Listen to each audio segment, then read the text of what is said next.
Hello and welcome to This Week at the Movies. I'm Matt, I'm Eric. and we are here with a very special, we'll call it our first bottle episode of the year. It's a slower time at the theaters, and this year, if you've been following along on my blog, I'm going through some of my favorite 70s films from the 1970s. And so we thought in the first of what may be a couple installments this year, we'd look at a few of those 70s films. We're going to look at a couple that I've looked at earlier and one that Eric was really excited about that we actually both love. So hopefully you were excited about 70s films. If you're just looking for a way to unwind after Buffalo broke your heart, just know this is a safe space. I too am looking for a way to overcome that heartbreaking loss. But Eric, how was your week? It was a week. How was your week? The same. All right.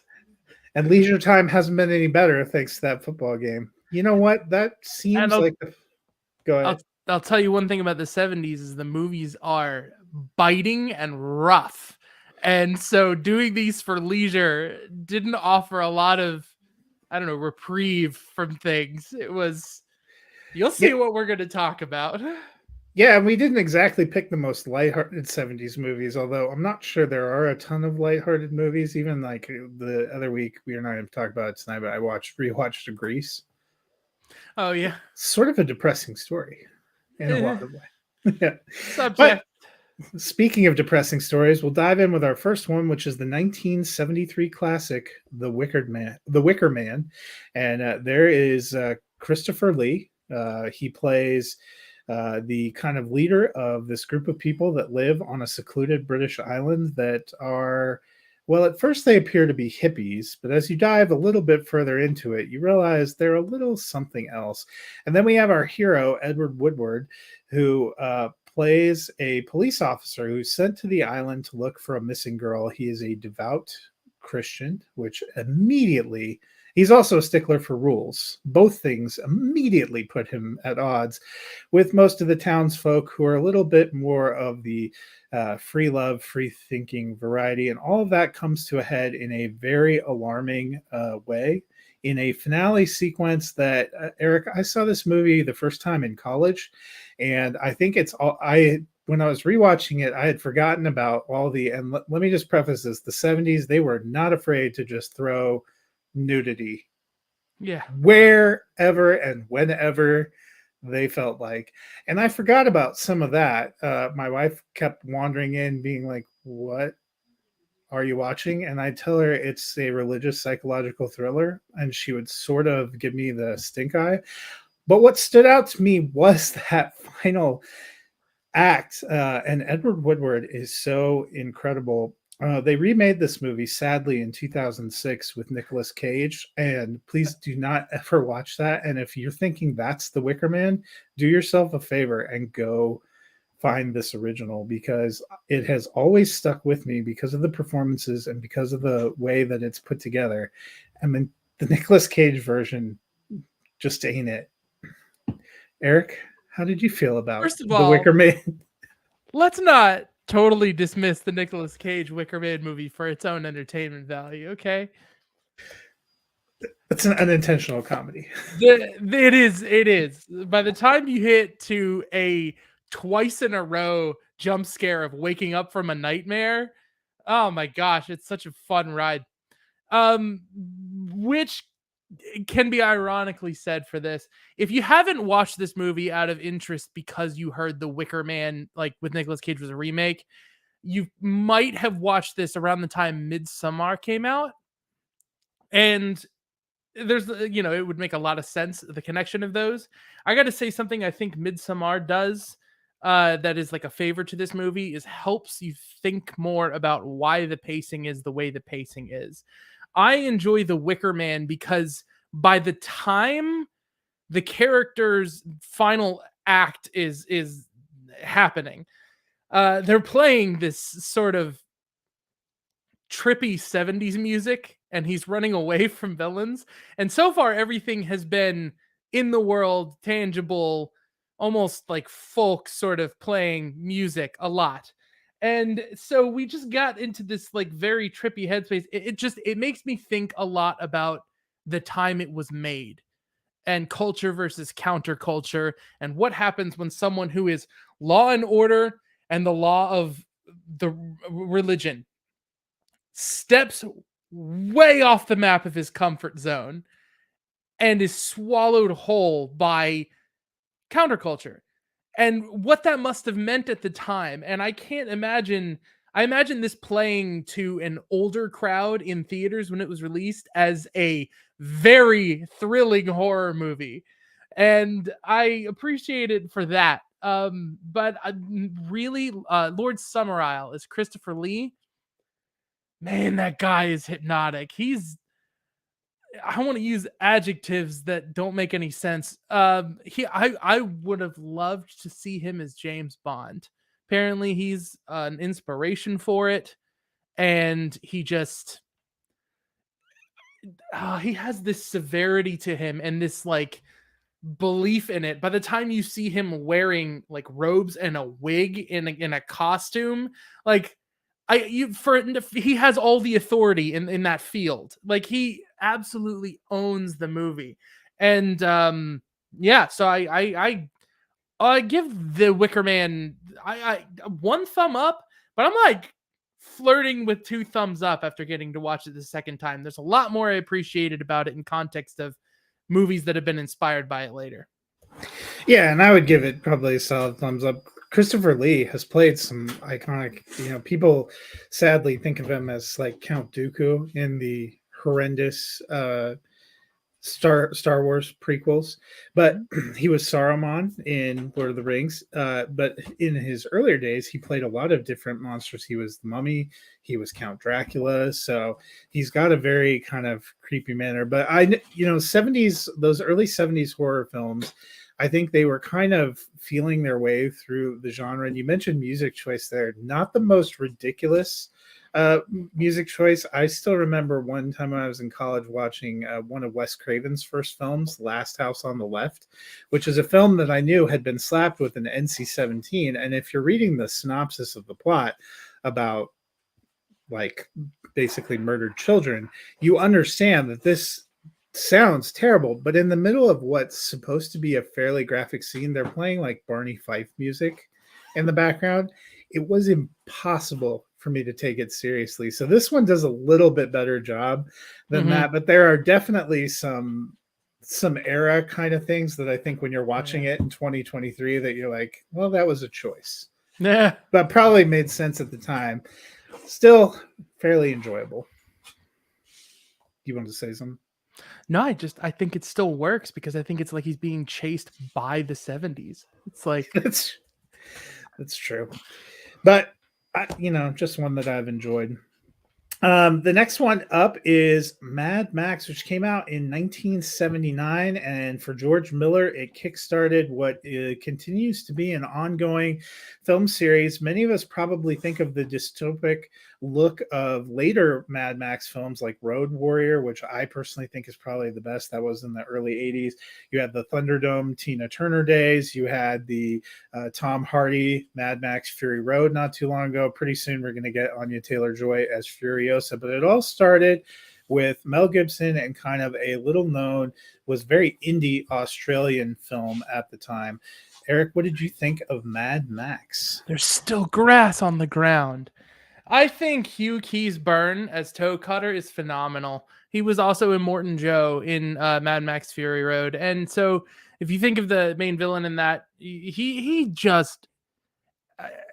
makes the movie for me because a lot of these characters have these pseudo Clockwork Orange individualized subculture going on. And it's not as strong or as confidently produced as it is in like the Road Warrior or Fury Road, and it's not as off the wall I think as it goes in Thunderdome.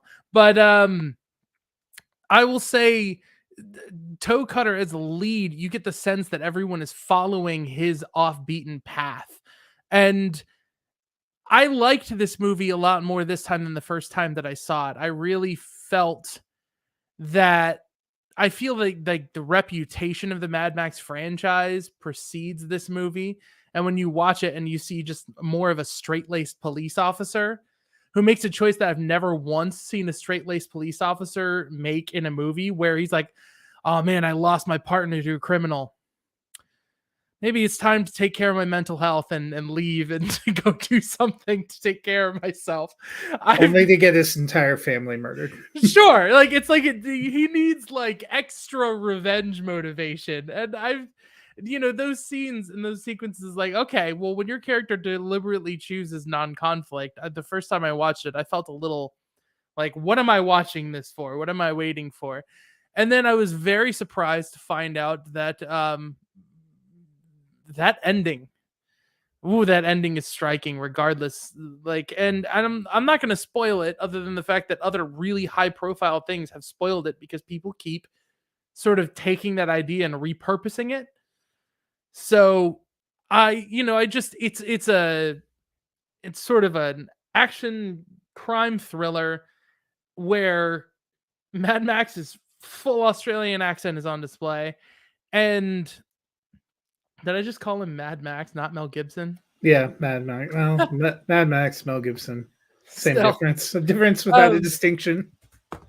yeah, he just, it is unique. It develops its own sub world, and it's not quite as removed from reality as the others, but the villain really makes the whole thing. And so I'm at a solid one thumb. Yeah, that's where I would be too. Kind of a solid one thumb. It's kind of amazing to think that the guy that later gave us Babe Pig in the City um, Yeah. is and Happy Feet, which are two like really kind of enduring children's films. Started out making these kind of movies. This one is probably the most straightforward of the franchise. It's also the one that's least hard to pull out the dystopic future that they're trying to tell you about. I think that becomes more clear the further that you go on. Road Warrior, to me, the follow up is actually probably my favorite of the films. But this one is kind of a more straightforward. I also think, when you first come into the Mad Max movies and you see what some of the world is about, you think he's Mad Max because he's maybe a little bit crazy. But I think this one was more literal. He was mad. Yeah, He was angry. angry. And I think what works here, you get, the opening sequence, you have some really cool driving and car chases. And the 70s was a great area for car chases. One of my favorite ones that'll be later in my countdown is French Connection, which I always think of as these great car chases. But that to me is kind of what works here. There are some weird story things, like you said, but they have a pretty decent villain, and I like Mel Gibson in this lead role. You could kind of see the qualities that helped make him a star. This is only actually 5 years out in front of the first Lethal Weapon movie, which is Oh, almost amazing to think, because the first Lethal Weapon was, I think, '84. wow. But Shane Black. Yum. I know Shane Black. Someday we're gonna have to look at all of our Shane Black love. Next up on the list, I have always had an affinity for disaster movies, and you know what? The 70s went on a huge run of disaster movies, but right squarely in the middle is the 1974 film Earthquake. That does not look like a Los Angeles I would want to live in. This movie, 1974, it was one of the huge blockbusters of that year. I had a cast that was led by Charlton Heston and Ava Gardner. It had George Kennedy. If you're going and you're looking, you would recognize a lot of people. Lauren Green, who was big on Bonanza. You had kind of a young Richard Roundtree in this film, and a young Victoria Principal, who would go on to do some primetime soap operas. It also, ironically enough, has a screenplay that was at least co-written by the great Mario Puzo. And this was the same year that The Godfather Part 2 came out. And it was just a couple of years before he actually penned the script for Superman. Mario Puzo, we think about him as the Godfather, but he wrote a lot of different things. He ends up sharing credit on this with George Fox, and this is George Fox's only credited film. And I'll let you, Eric, expound on some of the interesting things you learned about what Mario Puzo said about his script. Oh, I don't know what Mario Puzo said about his script, but I know that it was a lot more elaborate and a lot bigger in scale than a lot of movies had been at the time. and it ended up on screen. I feel like your other writer came in and was asked to trim down a reasonably budgeted movie, Yeah. and they Which still, I this, think, was even looking at it, it was probably a pretty huge undertaking at the time because of all the destruction and all the big sweeping sets and the star-studded cast. we're still 3 years out from anything like Star Wars, and like I gotta say, I was surprised, impressed, off put by one scene, which is gonna be obvious to people, where people fall in an elevator and there is a CGI blood splatter. But Yeah, they weren't even trying. yeah, they literally gave up with that. Like it's like I, a television cut I don't apparently know. just cut out the elevator bit, and I'm like, why not? But Yeah, I mean, it's a little weird. It's I also think it's a little depressing. absolutely. I mean, I still enjoy it, but they it's not what you have come to expect from standard you I, know, I think disaster movie fare, especially in terms of how the characters and story plays out. Like when I was watching it with my wife, she was almost like, "Is that actually the ending?" It's like, "Yep." yeah, I think Roger Ebert was quoted around the time the movie came out as talking about an earthquake as a very bizarre example, because this movie came out in response to the popularity of another movie, and I'm having trouble remembering the name. Inferno. I think it was Dante's Inferno. the towering Towering Inferno. Inferno. Dante's Inferno. Dante's Peak So, is what I was thinking. Yeah. yeah. So the thing is that an earthquake, there's no measurable way to know how the characters can work towards an ending. Earthquakes just go or they don't. And so the movie kind of has that feeling where it's like, is it over? Like it looks over, but I don't know. I yeah, I mean, just basically in brief, I enjoyed some of the performances, but I thought there were a lot of like ideas trying to explore how would people at different levels and different roles react to a situation like this, and you get them sort of one at a time in a very procedural way. And there were some excellent special effects, especially for the time. And I gave it another solid one thumb up. That's kind of how I'm going all day today. Until next time. Yeah, we have some interesting comedies in our future. I'm sure they won't all earn the thumb up. You could also watch Mithrigan again and then see how you feel. Yeah. Yeah, I mean, that's where I am. I thought it was a an interesting and I tend to look at things through the lens of when they were created too, and the sheer scope and spectacle of what they tried to accomplish when this movie came out in the 70s is pretty impressive. There was a whole bunch of disaster movies kind of in a string. You had Airport, which I believe was a bunch of planes crashing. There's another one that I forget from Hawaii that was something similar to an earthquake where buildings collapsed and stuff. Towering Inferno actually, I believe, had Paul Newman in it. So there are a lot of different themes you see rise up time and again throughout the decade of the 70s, and you can see a lot of different examples of it. Yep. Our last film is probably we saved the best for last, and that would be All the President's Men. This one came out in 1976. It is based on the true story of Edward Woodward and Woodward Woodward and and Bernstein. Bernstein. Yeah, I'm not going to attempt because I might not remember all their first names, but it's got Robert Redford and Dustin Hoffman playing them. This is the duo who cracked the Watergate scandal wide open for the Washington Post. Eric, this was your addition to our list. What do you love about this movie? That image that you just put up, the legacy that comes from that image, the set design, they basically created their own subgenre by making this movie, and very few people have been able to capitalize on it or replicate. You have things like Zodiac and Spotlight, and most recently you have She Said, that replicates this format of a partner, a duo that are putting themselves at risk by pursuing a story, and the stakes rise a little bit over that risk, and it's about whether or not the truth will come out.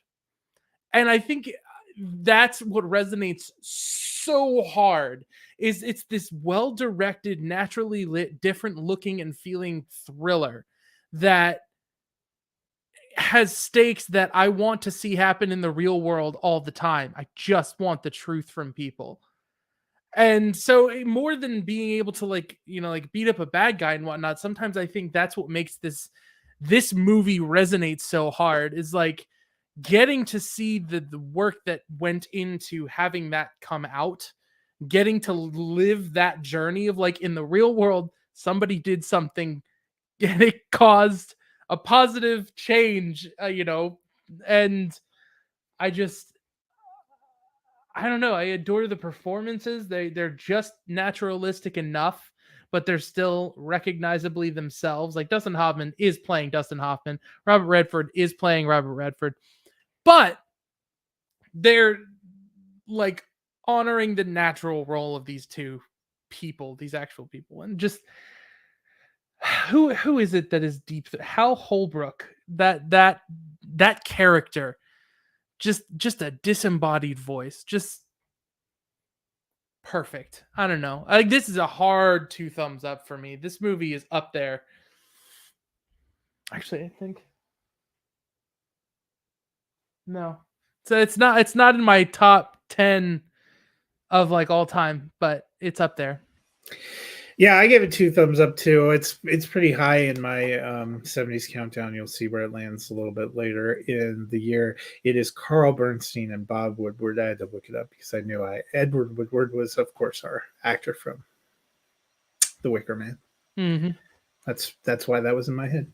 But I love the way it's put together, and I think it's hard to underestimate. These were 2 huge stars at the time. The 70s was a huge decade for Robert Redford, and for Dustin Hoffman. He does a couple of really incredible movies in there. Alan J. Pakula is the director of this, and he had made a couple of big movies in that decade too. He had done Clute and then Parallax View that came out before this. But this one, just a masterpiece. Jason Robards plays Ben Bradley.